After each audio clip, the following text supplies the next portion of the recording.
আজ আমার বিয়ে হলো। রাত ১২টার পর মায়ের জোরাজুরিতে নিজের রুমে ঢুকলাম।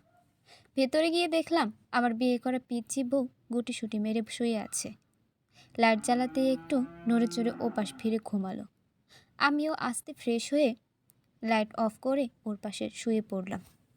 কপালে এক হাত রেখে ভাবছি কি থেকে কি হয়ে গেল। আমি আদিত্য দেব রায়। এই শহরে আমাদের অনেক নাম ডাক, সেটা আমার দাদুর আমল থেকেই। এবার অনার্স থার্ড ইয়ারে পড়ছি। আমরা দুই ভাই বোন, আমি আর আমার বোন ঈশিতা। ও এবার কলেজে উঠেছে। আর আমার পাশে যিনি শুয়ে আছেন শুনেছি নাম রোশনি, বয়স ১৩, একদম বাচ্চা একটা মেয়ে। ওর ছোট একটা বোন আছে রোহিণী, সে তো আরও পিচ্চি, ভাবতেই হাসি পায়। আমার বউ আমার থেকে ১২ বছরের ছোট। গত সপ্তাহের আগের সপ্তাহে খুব জ্বর হলো। এত ডাক্তার মেডিসিন কিছুতেই কমছে না। তাই মা আর আমি ঠাম্মি এক সাধু বাবার কাছে গেলাম। তিনি আমার কুষ্ঠি বিচার করে নাকি বললেন সামনে আমার বড় কোনো বিপদ হবে। এটা নাকি তারই সংকেত। কোনো বাচ্চা মেয়েকে দিয়ে মরণ ব্রত করালেই ঠিক হব। কিন্তু সেই মেয়েকে আমার স্ত্রী হতে হবে, এগুলো আমি কখনোই বিশ্বাস করতাম না। কিন্তু ঠাম্মি আর মায়ের জন্য রাজি হতেই হলো। তারপর অনেক খুঁজে এক সপ্তাহের মধ্যে আমার বিয়েটা দিয়েই দিল। সকালে পাশ ফিরেই দেখলাম রোশনি সেভাবেই ঘুমিয়ে আছে। আমি যতদূর জানি গ্রামের মেয়েরা খুব তাড়াতাড়ি ঘুম থেকে ওঠে, কিন্তু এত সম্পূর্ণ উল্টো। ওকে ডিস্টার্ব না করে উঠে ফ্রেশ হয়ে নিলাম। তারপর বের হয়ে হালকা করে হাত ঝাঁকিয়ে বলছি, রোশনি ওঠো, দেখো সকাল হয়ে গেছে। ও আর মোড়া ভেঙে পিট পিট করে তাকিয়ে উঠল। তারপর বলল, আদিত্যবাবু উঠে গেছেন। ওর মুখে আমার নাম শুনে পুরো চমকে গেলাম। তারপর বললাম, তুমি আমার নাম জানলে কি করে? কেন, আমাকে তো আমার মা বলেছে। ও আচ্ছা, যাও ফ্রেশ হয়ে নাও। কি হব? ফ্রেশ মানে হাত মুখ ধুয়ে নাও। আচ্ছা সরুন সামনে থেকে। ওর কথা মতো সরে গেলাম সাইডে। ওয়াশরুমে গিয়ে বলল, আদিত্যবাবু কোথায় আপনি? আমি দ্রুত গিয়ে বললাম, কি হয়েছে? এটা কোথায় এনেছেন? হাত মুখ কীভাবে ধোবো? কল কোথায়? আরে বাবা, শহরে কল থাকে না, এই যে টেপ, এটা ঘোরালেই পানি পড়ে। ও বিস্ময় চোখে তাকিয়ে দেখছে। তারপর হাততালি দিয়ে বলল, বাহ, খুব মজার জিনিস তো। তাড়াতাড়ি করো। বাইরে বেরিয়ে ভাবছি, এই মেয়েকে কি এখন আমারই বড় করা লাগবে? উফ। রোশনি বের হলে আমি চুল আঁচড়াচ্ছি। এমন সময় ঈশিতা এসে বলল, দাদা ভাই আসবো?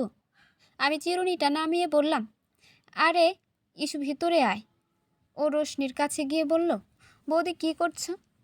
মুখ ফুলিয়ে বলল, আমার নাম বৌদি না, রোশনি। না মানে আসলে। এর মধ্যে আমি বললাম, ইস্যু বুঝিসনি তো, তুই বরং রোশনিই বলে ডাক। ইস্যু একটা শ্বাস ছেড়ে বলল, ঠিক আছে। তারপর বলল, বৌদি থুরি রোশনি, এই নাও তোমার শাড়ি, চলো শাড়ি পরিয়ে দিই। আমি তো শাড়ি পরতে পারি না। পরতে পারি? হ্যাঁ তা পারো, কিন্তু আজ তো একটা বিশেষ দিন, তাই আমিই পরিয়ে দিই। কেন, আজ কি? আজ তো তোমাদের বউ ভাত। রোশনি কিছু বুঝলো না, তাই আর কিছু বললও না। এসে শাড়ি খুলতে যাবে, রোশনি বলল, এই দাঁড়াও। কেন, কি হলো আবার? আমাকে দেখিয়ে বলল, তুমি কোনো ছেলের সামনে আমার শাড়ি খুলছো কেন? আরে এ তো তোমার স্বামী, তাই। সে যাই হোক, আমি ওনার সামনে কাপড় পরতে পারবো না। কিন্তু আমি বললাম, আচ্ছা সমস্যা নেই, আমি নিচে যাচ্ছি। ইস, এদিকটা একটু ম্যানেজ করে নিস। আচ্ছা দাদা। সিঁড়ি দিয়ে নিচে নেমে ডাইনিংয়ে বসলাম। এমন ব্যবহার অন্য কেউ করলে রাগী হতো, কিন্তু ছোট মেয়ে বলে কিছু বললাম না। কিন্তু একদিন তো বড় হবে, তখন সুদে আসলে সব উসুল করব। মা বলল, কিরে আদিত্য, রেগে আছিস নাকি? না, আমি রাগ করব কেন? ঘাড়ের উপর একজনকে ঝুলিয়ে দিয়ে। ঠাম্বি বলল, আচ্ছা বাচ্চা মানুষ, কয়েকটা বছর মানিয়ে নাও, আস্তে আস্তে ঠিক হয়ে যাবে। আর তোমার ভালোর জন্যই ওকে তোমার ঘাড়ে ঝুলিয়েছি। এখন হাজার চেষ্টা করলেও তো নামানো যাবে না। মা ঠাম্মিকে ইশারায় চুপ করতে বলল। ঠাম্মি থেমে গেল। তারপর মা আমাকে খেতে দিল আর বলল, আজকের পোশাকটা পরে তৈরি হয়ে নিস। আমি আর কিছু বলে না বলে খাওয়ায় মন দিলাম। একটু একটু পর ইস্যু এসে বলল, দেখো তো মা, তোমার বৌমাকে কেমন লাগছে। সবাই তাকিয়ে পড়ল। আমি ঘাড় ঘুরিয়ে আবার সামনে ফিরে আবার তাকালাম। রোশনিকে খুব মিষ্টি লাগছে দেখতে, আর ওর মুখে সরল হাসি সবসময় ওর মুখেই লেগে থাকে। মা এগিয়ে গিয়ে বলল, খুব সুন্দর লাগছে মা তোকে। ঠাম্মিও বলতে লাগলো, তা তো হবে, 7 গ্রাম খুঁজে তারপর এনেছি। রোশনি একবার মায়ের মুখের দিকে তাকাচ্ছে, আরেকবার ঠাম্মির মুখের দিকে। এভাবে তাকিয়ে থাকলে সবাই কি না কি ভাববে, তাই খাবারে মনোযোগ দিলাম। তারপর রুমে গিয়ে আলমারি থেকে পাঞ্জাবিটা বের করে রেডি হয়ে নিচে গেলাম। ঠাকুর ঘরে পুজোর পরে বৌভাতের অনুষ্ঠান শুরু হলো। খুব সিম্পলিভাবে সব হচ্ছে। নিজেদের খুব কাছের রিলেটিভদের শুধু বলা হয়েছে। আমি আমার কোনো ফ্রেন্ডকেও ইনভাইট করিনি। ওরা জানলে না জানি কতভাবে লেকফুল করবে। রাতে নিজের রুমে গেলাম, দেখি রোশনি একটা প্রবন্ধ বই বানান করে করে পড়ছে। আমাকে রুমে দেখেই বলল, এ কি আপনি? হ্যাঁ, কেন? আপনি আমার ঘরে এসেছেন কেন? মামনি তো বলল এটা আমার ঘর। লিসেন, এটা আমারই রুম, আর আমি তোমার স্বামী, তাই থাকতেই পারি। কিন্তু কোনো কিন্তু নয়। কি করছো এখন? একটা বই পড়ছিলাম, প্রবন্ধের বই। তোমার বয়স কত? রোশনি আঙুল দিয়ে গুনে গুনে বলল, 13 বছর 4 মাস 12 দিন। বাহ, তোমার সেন্স তো খুব ভালো। আচ্ছা, অনেক রাত হয়েছে, ঘুমাও এখন বলে বইটা নিয়ে ডেস্কে রেখে আসলাম। বালিশ রাখতে দেখে বলল, আপনি আমার সাথে ঘুমাবেন? এবার আবার ধৈর্যের বাঁধ ভেঙে যাচ্ছে, তবুও নিজেকে সামলিয়ে বললাম, মাঝে কোল বালিশ থাকবে, তাহলে হবে? খুশি হয়ে বলল, আচ্ছা। মাঝরাতে ঘুমের মধ্যে কারো কান্নার আওয়াজ শুনছি। আস্তে আস্তে শব্দটা বাড়তে লাগলো। চোখ খুলে পাশের টেবিল ল্যাম্প জ্বালিয়ে পাশ ফিরে দেখি রোশনি হাঁটু দুটো ভাঁজ করে কাঁদছে। এই রোশনি, কাঁদছো কেন? কান্নার বেগ আরও বেড়ে গেল। আরে বাবা, না বললে কি করে বুঝবো? তোমার কি কোথাও কষ্ট হচ্ছে বা ভয় পেয়েছো? বলো আমাকে। আমার মা বাবার কথা খুব মনে পড়ছে বলেই কেঁদে দিল। কিছুক্ষণ পর আবার বলল, আপনি খুব খারাপ আমাকে এখানে নিয়ে এসেছেন। এমনিতেই ঘুম ভেঙে গেছে, আর ঘুম আসবে কিনা জানি না, এর মধ্যে এই মেয়ে ন্যাকা কান্না আরম্ভ করেছে। তাই একটু ধমক দিয়ে বললাম, আমি কি তোমাকে কোলে করে নিয়ে এসেছি? তুমি তো নিজের পায়ে এসেছো। হিচকি তুলে বলল, আপনি আমাকে ধমকালেন।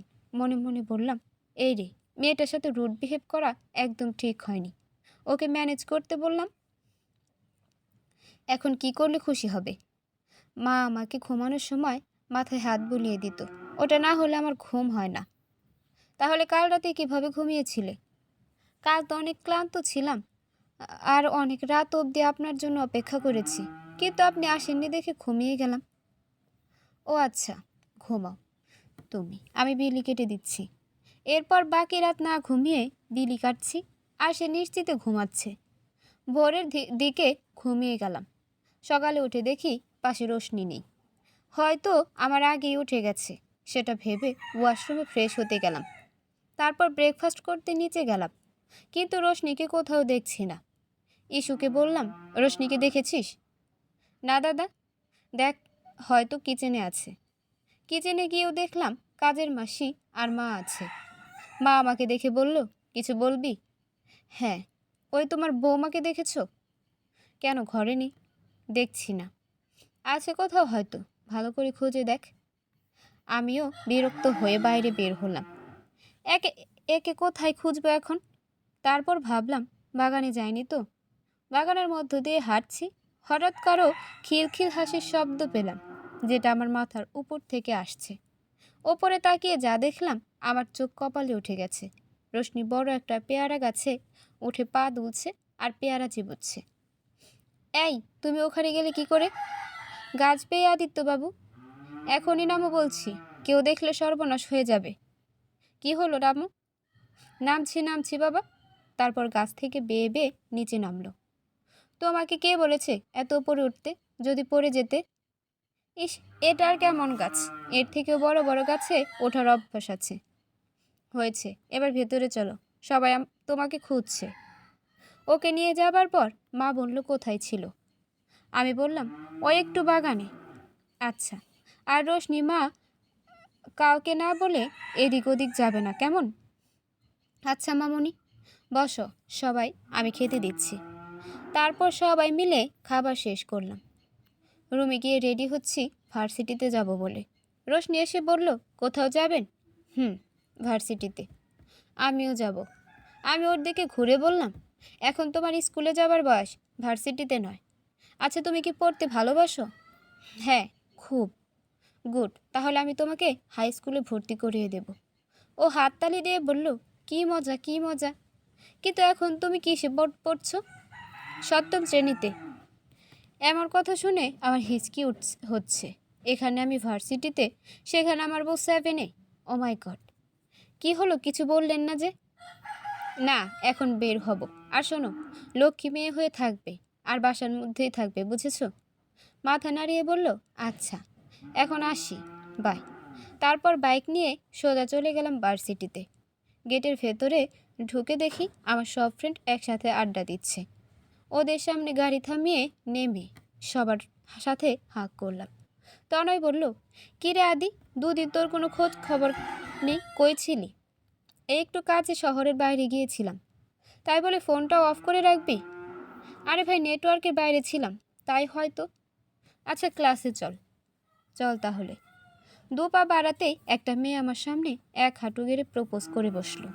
মেয়েটা সিনথিয়া, আমাদেরই ডিপার্টমেন্টে পড়ে। এই 2 বছর ধরে আমার পেছনে পড়ে আছে। মনে মনে ভাবছি গোলাপটা না নিলে আর পথ থেকে সরবে না। তাই গোলাপটা ধরতেই পাশ থেকে কয়েকজন ছেলে মেয়ে সিটি বাজালো আর হাততালি দিল। সিনথিয়া উঠে যেতে আমি ফুলটা মাটিতে ফেলে দিয়ে বললাম আমি তোমাকে ভালোবাসতে পারবো না, কারণ আমি একজনকে ভালোবাসি। এটা শুনে অনেকের মুখ হা হয়ে গেল। তারপর ওকে পাশ কাটিয়ে ক্লাসে চলে আসলাম।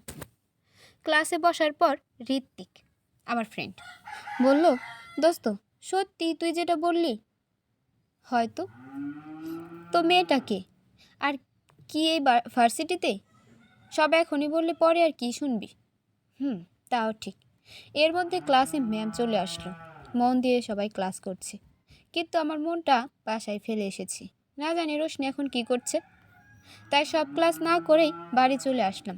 মা দুদিন ইস্যু সেটা নিয়ে তামাশা করছে। ওদের ওপর রাগ না করে রুমে এসে দেখি স্নান করে চুল আঁচড়াচ্ছে। মেয়েটার চুলগুলো কিন্তু খুব সুন্দর। এত ছোট মেয়ে, তার আবার কোমর অবধি চুল, ভাবা যায়? আয়নায় আমাকে দেখে বলল আদিত্যবাবু, আপনি কখন এলেন? এই তো কিছু সময় হলো। তারপর ওর সামনে 6টা কিটক্যাট ধরে বললাম এই নাও, এগুলো তোমার জন্য। সবগুলো গুছিয়ে ধরে বলল এই সব আমার? আপনি অনেক ভালো আদিত্যবাবু। আসলে ওর মুখের এই হাসিটা দেখার জন্যই এত কিছু। বিকালে আমি গেলাম লাইব্রেরিতে ওর কিছু বই কেনার জন্য। রোশনি ঘরে আছে। তখন মা বলল রোশনি মা, কী করছিস? এই তো ড্রয়িং করছি মামুনি। তাই? বাহ, খুব সুন্দর হচ্ছে তো। শোন, যেটা বলতে এসেছি, কাল কিন্তু সেই ব্রতটা পালন করতে হবে। তাই কাল সকাল থেকে কিছু খাবি না, বুঝলি? রোশনি হাবোদক মাথা নাড়ালো। এই তো শোনা মেয়ে আমার। তারপর মা চলে গেলেন। রাতে রুমে এসে দেখি রোশনি বালিশে ওয়াশার পরাচ্ছে। আমাকে দেখে বলল আদিত্যবাবু চলে এসেছেন? হ্যাঁ, এই নাও তোমার সব বই। আপনি আমার জন্য বই এনেছেন? হ্যাঁ। এখন আমার তোয়ালেটা দাও তো। ড্রয়ার থেকে বের করে বলল এই নিন। ওয়াশরুমে গিয়ে ফ্রেশ হয়ে নিলাম। তারপর মাথা মুছতে মুছতে বললাম তো মিস চাশনি, আমার দেওয়া হোমওয়ার্কগুলো করেছো? এদিক ওদিক তাকিয়ে বলল কে চাশনি? তুমি। তোমাকে ভালোবেসে চাশনি বলেই ডাকবো। আচ্ছা ঠিক আছে। চলো এখন পড়তে হবে। রোশনি খুব আগ্রহ নিয়ে পড়তে বসলো। এভাবে 9টা অবধি পড়ানো শেষ করে নিচে গেলাম ডিনার করতে। মা রোশনির প্লেটে বেশি বেশি খাবার দিয়ে বলছে আজ বেশি করে খাও, কাল তো আবার উপোস থাকতে হবে। আমি বললাম কেন, কাল কি? ঠাম্মি বলল, কাল তো ওই মরণ ব্রতটা করতে হবে, সেই জন্য। ইসু বলল, ঠাম্মি আমিও কিন্তু যাব তোমাদের সাথে। ঠাম্মি বলল, সে গেলে যেতেই পারো। আদিত্য তুই কি যাবি? না, ওখানে গিয়ে আমি আর কি করব। আচ্ছা। খাওয়া শেষ করে রুমে গেলাম। রোশনি বলল, আদিত্যবাবু, ব্রত কেমন হবে সেটা তো বলতে পারবো না। আপনি থাকলে আমার একটু সাহস হতো। আচ্ছা, আমি চেষ্টা করব। এখন ঘুমাও, বলে লাইট অফ করে দিলাম। ও আস্তে আমার কাছে এসে বলল, হাত বুলিয়ে দিন। আমিও আস্তে করে বিড়ি কাটছি। আজ একটু দেরিতে ঘুম ভাঙল। উঠে দেখলাম রোশনি কোথাও নেই। তারপর ফ্রেশ হয়ে নিচে গেলাম, সেখানেও কেউ নেই। কি ব্যাপার? কিচেনে মায়ের খোঁজে গেলাম। কাজের মাসি আমাকে দেখে বলে উঠল, উঠে গেছো আদিত্য বাবা? হ্যাঁ, কিন্তু মা কোথায়? দেখছি না তো। ও তো সবাই সাধু বাবার ধানে গেছে। তুমি বসো, আমি খাবার দিচ্ছি। মনে মনে বললাম, রোশনি যাবার আগে একটু বলেও গেল না। তারপর বললাম, কখন গেছে? সে তো আরও 2 ঘন্টা আগে। তুমি ঘুমাচ্ছিলে, আর তোমাকে কেউ ডাকলে তো বিরক্ত হও, তাই বলে যায়নি। ওহ, তারপর খেতে বসলাম। ওদিকে অনেক আগেই রোশনি ওরা পৌঁছে গেছে।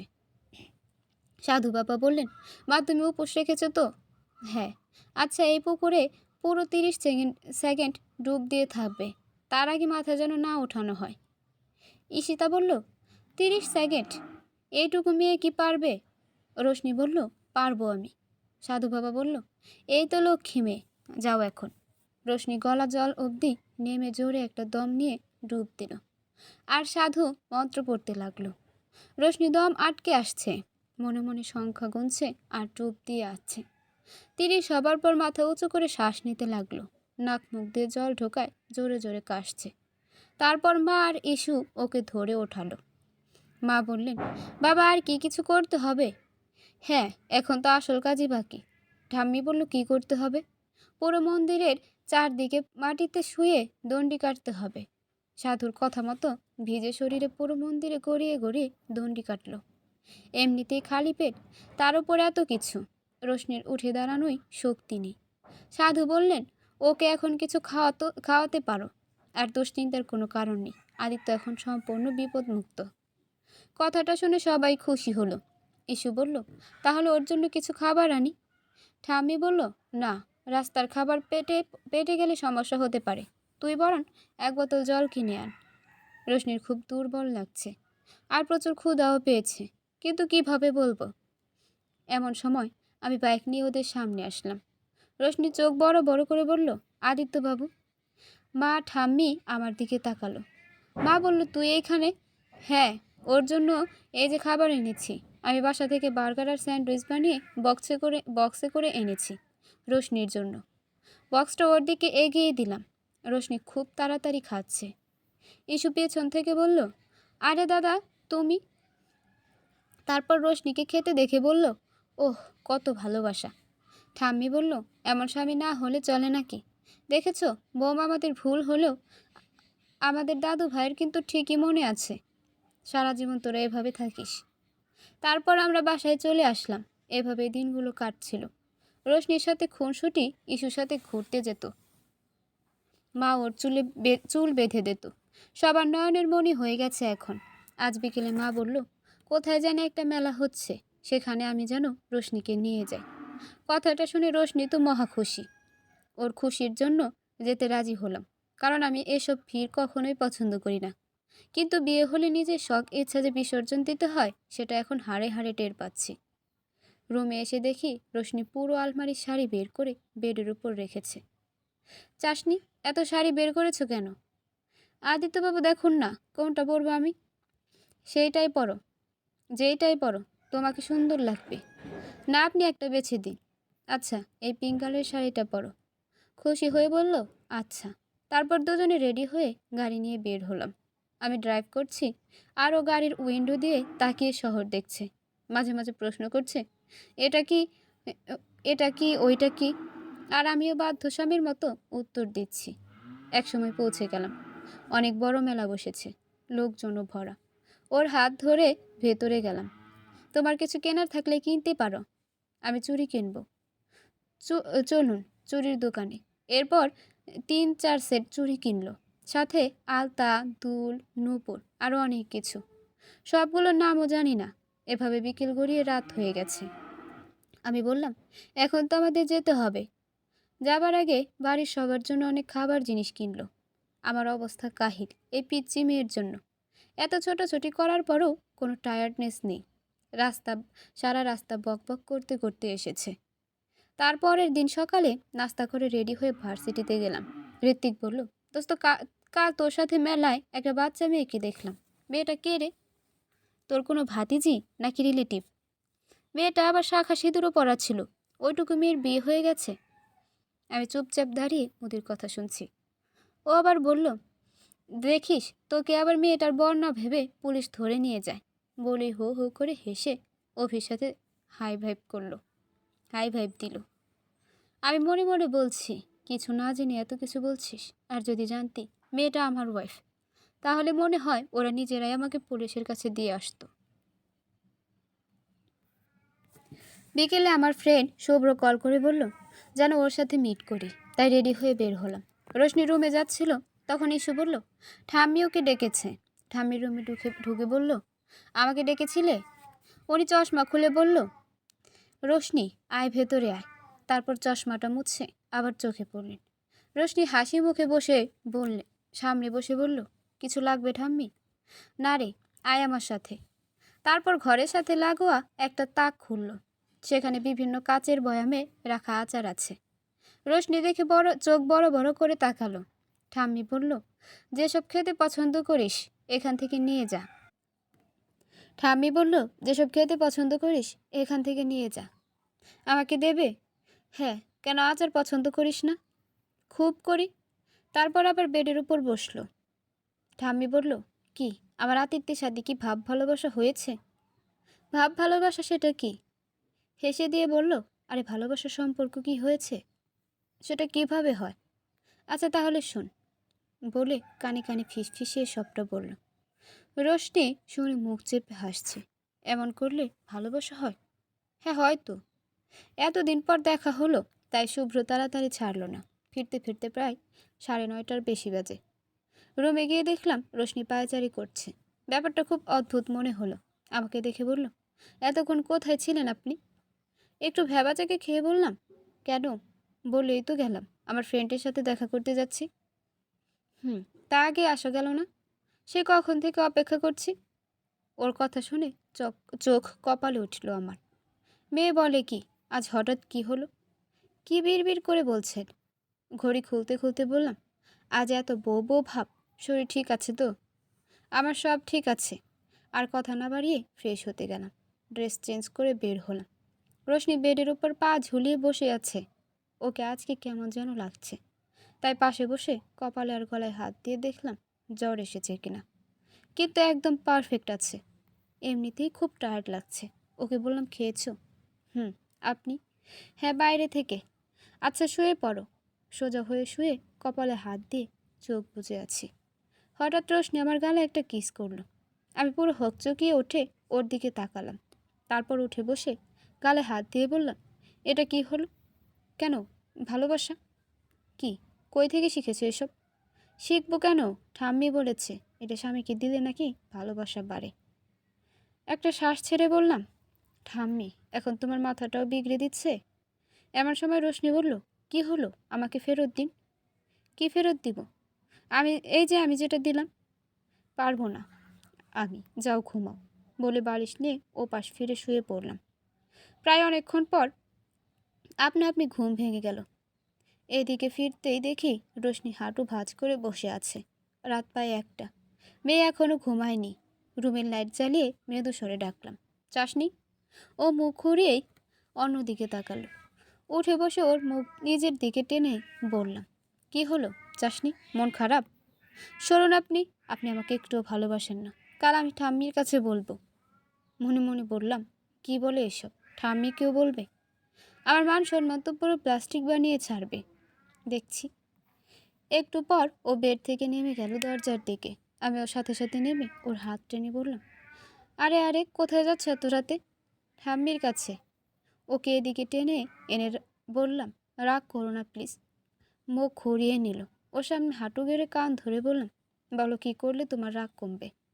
আমার দিকে তাকিয়ে বলল, যদি চুম্মা দেন তাহলে। আর কোনো উপায় না পেয়ে গালে কিস দিলাম, যেমন আগে বাচ্চাদের দিতাম। তারপর বললাম, এবার খুশি? হেসে বলল, হ্যাঁ অনেক। যাক, আচ্ছা চলো ঘুমাতে। সকালে ঘুম থেকে উঠে ফ্রেশ হলাম। রোশনিকে কোথাও দেখছি না, তাই একটু বেলকনির দিকে গেলাম। ওখানে গিয়ে যা দেখলাম, আমি পুরো হাঁ হয়ে গেছি। রোশনি লুকিয়ে লুকিয়ে আচার খাচ্ছে, আর এত তৃপ্তি সহকারে খাচ্ছে, মুখের চারপাশে লেগে গেছে। আমাকে দেখেই খাওয়া বন্ধ হয়ে গেল। ও হয়তো এখানে আমাকে দেখবে আশা করেনি। আস্তে করে উঠে 2 হাত শাড়িতে মুছল, আর অপরাধীর মতো মাথা নিচু করে আছে। আমি ওর সামনে দাঁড়িয়ে গম্ভীর গলায় বললাম, কোথায় পেয়েছো এগুলো? আমাকে ঠাম্মি দিয়েছে। তাহলে লুকিয়ে খাচ্ছিলে কেন? চুপ করে আছে। কি হলো বলো, লুকিয়ে খাচ্ছিলে কেন? যাতে আপনাকে না দিতে হয়। ওর কথা শুনে বড়সড় ঝটকা খেলাম। আমার থেকে লুকানোর জন্য আমার বেলকনিতে বসেই খাচ্ছে। পেট ফেটে হাসি আসছে, কিন্তু ওর সামনে হাসতে চলবে না এখন। তারপর আবার বললাম, এগুলো যদি এখন নিজের কাছে রেখে দিই তখন কি করবে? ও আহত দৃষ্টিতে তাকালো আমার দিকে, যা দেখে একটু মায়া হলো। তাই ওর সামনে বসে নরম গলায় বললাম, সকাল সকাল এগুলো খেলে তো তুমি অসুস্থ হয়ে পড়বে। ও এবারও নিশ্চুপ। কি হলো, কথা বলছো না যে? কাঁদো কাঁদো গলায় বলল, আপনি কি সত্যি আর আমাকে খেতে দিবেন না? ওর বাচ্চামো স্বভাব দেখে হেসেই দিলাম। আমাকে হাসতে দেখে আমার দিকে চেয়ে নিজেও হেসে দিল। তারপর হাসি থামিয়ে বললাম, কি অবস্থা করেছো নিজের মুখের? ও নিজে মুখ হাত দিয়ে দিয়ে ধরছে, এতে হাতে থাকা আচারগুলো মেখে গেল। আমি ফোন বের করে সেলফি ক্যামেরায় ওর দিকে ঘুরিয়ে বললাম, দেখো তোমার অবস্থা। দেখে জিভে কামড় দিল। তারপর আমার দিকে তাকিয়ে হুট করে ওর গাল দিয়ে আমার মুখেও লাগিয়ে দিল। কি করলে এটা?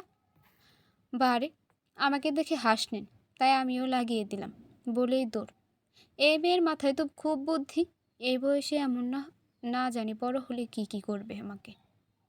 দুপুরে খাবার পর ফেসবুকে ঘুরছি, এমন সময় রোশনি এসে বলল, আদিত্যবাবু। কি?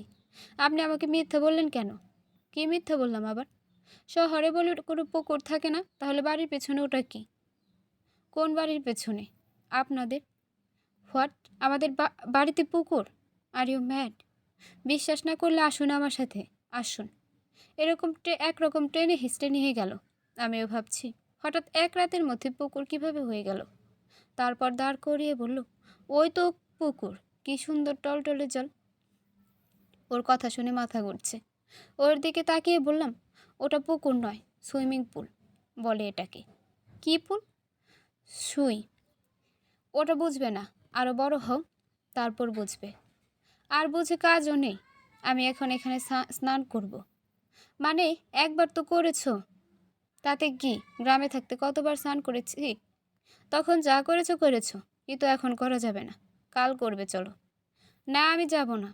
রোশনি একবার কিন্তু বারণ করেছি। আমার চোখ গরম করে চুপ করে গেল। তারপর চুপচাপ রুমে আসলো। বিকালে সবাই একসাথে আড্ডা দিচ্ছি, কিন্তু রোশনি হাফ ফুলে বসে আছে।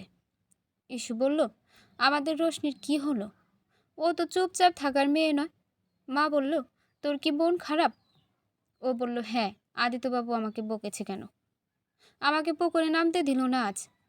মা আর ইস্যু অবাক হয়ে বলল, পুকুর? এখানে পুকুর আসবে কিভাবে? তারপর আমি সবটা খুলে বললাম। ওরা তো শুনে হাসতে হাসতে গড়াগড়ি খাচ্ছে। এভাবে কেটে গেল একটা মাস। শীতের মরশুম চলে এসেছে, যা বরাবরই আমার খুব প্রিয়। সকাল সকাল উঠে বেলকনিতে গিয়ে কিছুক্ষণ প্রকৃতি উপভোগ করলাম। তারপর নিচে গেলাম নাস্তা করার জন্য। মা আমাকে দেখে বলল, নেমেছিস? যখন একেবারে রোশনিকেও নিয়ে আসতি। ইস্যু বলল, বৌদি কি ঘুমাচ্ছে এখনো? আমি ওদের কথা শুনে থ হয়ে বললাম, রোশনি তো ওপরে নেই। মা বলল, কি বলিস? ওপরে নেই? তাহলে কোথায় গেল? ইস্যু বলল, আমিও তো নিচে নামতে দেখিনি। আচ্ছা, আমি দেখছি, কারণ আমার ধারণা ঠিক হলে রোশনি ওদিকেই আছে। বাগানের দিকে গিয়ে দেখলাম রোশনি জলপাই পাড়ার চেষ্টা করছে, লাফিয়ে লাফিয়ে। গায়ে একটা লাল চাদর জড়ানো। এই মেয়ে কখন যে চলে আসে সবার চোখ ফাঁকি দিয়ে। ওর পাশে দাঁড়িয়ে বললাম, কি করছো এখানে? আমার দিকে ফিরে বলল, ওহ, আদিত্যবাবু চলে এসেছেন, আমাকে একটু হেল্প করুন প্লিজ। রুকুজকে বললাম, কি হেল্প? ওই ডালটা একটু টেনে ধরুন তো, আমি নাগাল পাচ্ছি না। এত কিউট করে বলল, আর রাগ করে থাকতে পারলাম না। ডাল থেকে সবগুলো জলপাই পেরে দিলাম। সে তো মহা খুশি। তারপর নাস্তা শেষে সেগুলো খুব সুন্দর করে কি দিয়ে যেন মাখালো। দারুণ টেস্ট হয়েছিল। আজ আমিও আর ভার্সিটিতে যাইনি। বিকালে বায়না ধরেছে কানামাছি খেলবে। আমার খেলার ইচ্ছে একদমই ছিল না, কিন্তু মায়ের ধমকে খেললাম। সাথে মা ঠাম্মিও ছিল। রোশটিকে ধরাই যাচ্ছিল না, এমনিতেই সাইজে ছোট, আরও চোখ বাঁধা অবস্থায় তো মোটেও না। আমার চোখ বাঁধার পর ও কোমরে পেটে সুরসুরি দিচ্ছে। একসময় ইস্যুকে ধরে ফেললো, এখন আমার মুক্তি। ওর চোখ টাইট করে বেঁধে দিলাম। এবারও ধরার চেষ্টা করছে। খুব হই হুল্লোড় হলো। আমার মনে হলো একদম শৈশবে ফিরে গেছি। সত্যি চাশনি আসার পর সবাই খুব হাসি খুশিতে মেতে থাকে। রাতে মা এসে বলল, রোশনিকে নিয়ে যেন বাইরে ঘুরে আসি। সাথে সাথে আমার ঋত্বিকের কথা মনে পড়ল। ও আবার কোথায় দেখবে আর কি না কি করে। প্রথমে যেতে চাইনি, কিন্তু পরে যাবার জন্য রেডি হলাম। গাড়ি নিয়েই বের হয়েছি, কারণ বাইকে উঠলে ওর পড়ে যাবার সম্ভাবনা আছে। যেতে যেতে হাজার রকমের প্রশ্ন, এটা কি ওটা কি, ওটা ওখানে কেন। আবার হাত বের করে বাতাস ধরার চেষ্টা করছে। একসময় জানালার আটকে কাঁচ উঠিয়ে আটকে এসি অন করে দিলাম। তারপর পুরোটা রাস্তা মুখ ফুলিয়ে বসেছিল। প্রথমে ওকে নিয়ে একটা রেস্টুরেন্টে গিয়ে বসলাম। খাবার অর্ডার করার পর খাবার সার্ভ করলো। ডিনারের টাইমে এসেছি, তাই ফ্রাইড রাইস, চিলি চিকেন, চিংড়ির পাতুরি, চাউমিন অ্যান্ড সালাদ। অনেকেই উৎসুকভাবে তাকিয়ে আছে আমাদের দিকে। রাজ্যের চিন্তা করছে মনে হয় আমাদের জন্য। রোশনি বলল, আদিত্যবাবু এত খাবার? হ্যাঁ, কেন? না কিছু না। আমি খাওয়া শুরু করলাম। একটু পর দেখি ও চামচ নাড়িয়ে যাচ্ছে। চিকেনটা আলাদা করতেই পারছে না। কি হলো, খাচ্ছ না কেন? আসলে আমি হাত দিয়ে ছাড়া খেতে পারি না। তো সমস্যা কোথায়? হাত দিয়েই খাও, আর একটু খাবারও যেন নষ্ট না হয়। ও খুশি হয়ে চামচটা রেখে মাখিয়ে খাওয়া শুরু করলো। এজন্য অনেকে মুখ টিপে হাসছে। আমি মনে করি, তুমি যাই করো না কেন, মানুষ তোমার দুর্বলতা বের করে সেটা নিয়ে তামাশা করবে। তাই ওদিকে পাত্তা না দিয়ে রোশনির পাশে বসলাম। তারপর নিজের হাতে ওকে খাইয়ে দিলাম। একটু পর বাকিরা নিজেদের কাজে মন দিল। রোশনিকে বললাম, খাবারটা কেমন? অসাধারণ। ওখানের বিল দিয়ে বেরিয়ে এলাম। তারপর ওকে আইসক্রিম কিনে দিয়ে বাসায় চলে আসলাম। দুজনেই খুব টায়ার্ড হয়ে আছি। আর বেশি লেট না করে ঘুম দিলাম। সকালে উঠে ফ্রেশ হয়ে জগিং করতে গেলাম। এখন যত তাড়াতাড়ি সম্ভব রোশনিকে স্কুলে ভর্তি করে দিতে হবে। বাসায় ফেরার পর ফ্রেশ হয়ে ডাইনিংয়ে বসেছি। মা বলল, আদিত্য, কিছুক্ষণ আগে রোশনির বাবা কল করেছিল, তো বললেন মেয়েটাকে অনেক দিন দেখা হয় না, তাই তোদের একবার ঘুরে আসতে বলেছে। আমি একবার মায়ের দিকে তাকালাম, তারপর রোশনির দিকে। মেয়েটা মাথা নিচু করে আছে, হয়তো বা আমার হ্যাঁ বলার অপেক্ষা করছে। এমনিতেও আমার গ্রাম ভালো লাগে না, শুধু ওর জন্য যেতে রাজি হলাম। রোশনি খুশিতে লাফ দিল। রাতে ঘুমানোর আগে বললাম, সব কিছু লাগেজে নিয়েছো তো? হ্যাঁ, গুড। কিন্তু আমি ওখানে যেতে পারি, তার আগে একটা শর্ত আছে। কী শর্ত? ওখান থেকে ফিরে এসেই স্টাডিতে মন দেবে। এমনিতেও বছরের 6 মাস পার হয়ে গেছে, তাই অনেক হার্ড ওয়ার্ক করতে হবে। তোমাকে স্কুলে ভর্তি করিয়ে দেব, মন দিয়ে কিন্তু পড়াশোনা করতে হবে। মনে থাকবে তো? পাক্কা। আমি পড়ায় একদম ফাঁকি দেব না। ওর গাল টেনে বললাম, that's like a good girl. সকালে লাগেজ নিয়ে একেবারে নিচে নামলাম। মা সব কিছু মনে করিয়ে দিচ্ছে এটা ওটা নিয়েছি নাকি। ঠাম্মি আরও অনেক কিছু প্যাক করে ধরিয়ে দিল আর বলল, রোশনি যেভাবে যাচ্ছে সেভাবেই যেন ওকে নিয়ে আসা হয়। তারপর সবাইকে বিদায় দিয়ে গাড়িতে উঠলাম। ড্রাইভার ড্রাইভ করছে, আমরা পেছনে বসেছি। মা সাথে খাবার দিয়েছিল, সেগুলোই সবাই ভাগাভাগি করে খেয়েছি। পুরো 5টা ঘন্টা পর পৌঁছালাম মধুপুর গ্রামে। হঠাৎ ড্রাইভার গাড়ি কষে ব্রেক করলো। আমি ধমক দিয়ে বললাম, কি হয়েছে? স্যার, সামনে আর গাড়ি ঢুকবে না। বের হয়ে দেখলাম একদম চাপা রোড। রোশনির দিকে তাকিয়ে বললাম, এখন কিভাবে যাব? হেঁটে হেঁটে? না তো, একটু সামনে আগালে রিক্সা স্ট্যান্ড। ওকে চলো তাহলে। ড্রাইভার গাড়ি ঘুরিয়ে চলে গেল, আর আমরাও একটা রিক্সা পেয়ে গেলাম। পায়ে চালিত রিক্সা, খুব ধীর গতিতে চলছে। রোশনি বলছে, আদিত্যবাবু এইদিকে দেখুন, এখানে আমরা খেলতে আসতাম, আর ওইদিকে আমাদের স্কুল। একটু দূরে এগিয়ে বলল, ওই পুকুরে গোসল করতাম। আমি এই ফার্স্ট কোনো গ্রামে এসেছি। মধুপুর গ্রামটা খুবই ভালো লাগছে। মাঝে মাঝে মৃদুমন্দ বাতাস, একটা সুগন্ধ ভেসে আসছে। এক সময় পৌঁছে গেলাম। রোশনি উঠান থেকেই আমাকে ফেলে এক দৌড়ে বাড়ির ভেতর ঢুকে গেল। একটু পর কয়েকটা ছেলে এসে আমাদের লাগেজগুলো নিয়ে ভেতরে নিয়ে গেল। ঘরটা পুরোই টিনের, কিন্তু বেশ বড়, আর নিচে ফ্লোর করা। ভেতরে যাবার পর এত ভিড়, বেশিরভাগ মহিলা তার বাচ্চা সহ দাঁড়িয়ে আছেন। কেউ কেউ বলছে, জামাইবাবু কেমন আছেন, ঠিকভাবে আসতে পেরেছি কি না। রোশনির মা কোনো রকমে ওনাদের সরিয়ে আমাকে একটা বেডের উপর বসতে বলল। ওপরে সিলিং ফ্যান চালানো, আবার পাশের টেবিল ফ্যান চালিয়ে দিয়েছে। পাশে রোশনির দিদুন হাত পাখা দিয়ে বাতাস করছে। হাত মুখ ধুয়ে আসলাম। সামনে একটা মাঝারি সাইজের টেবিল, তাতে বিভিন্ন ফল, মিষ্টি, মুড়ি, মুরগি বড় একটা প্লেট ভরে সাজিয়ে রেখেছে। আমাকে চেয়ারে বসালো। আমি মিষ্টি তেমন পছন্দ করি না, শুধু সৌজন্যতার জন্যই সব কিছু একটু একটু করে খেলাম। এদিকে রোশনি আমাকে ভুলে কোথায় যেন চলে গেছে। এমনিতেও দুপুর গড়িয়ে গেছে, তাই দুপুরে কিছু খেলাম না। স্নান করে রেডি হয়ে বাইরে বের হলাম। এর মাঝে রোশনি একবার এসেছিল, তারপর আবার চলে গেছে। পাখি খাঁচা থেকে মুক্ত হলে যেমন করে আর কি। ওর ছোট বোন রোহিণী গুটিসুটি পায়ে আমার কাছে আসলো। আদো আদো কথা বলছে, খুব মিষ্টি দেখতে, রোশনির মতোই। এরপর দুজনকে ছেলেকে নিয়ে রোশনি কি করছে তাই দেখতে গেলাম।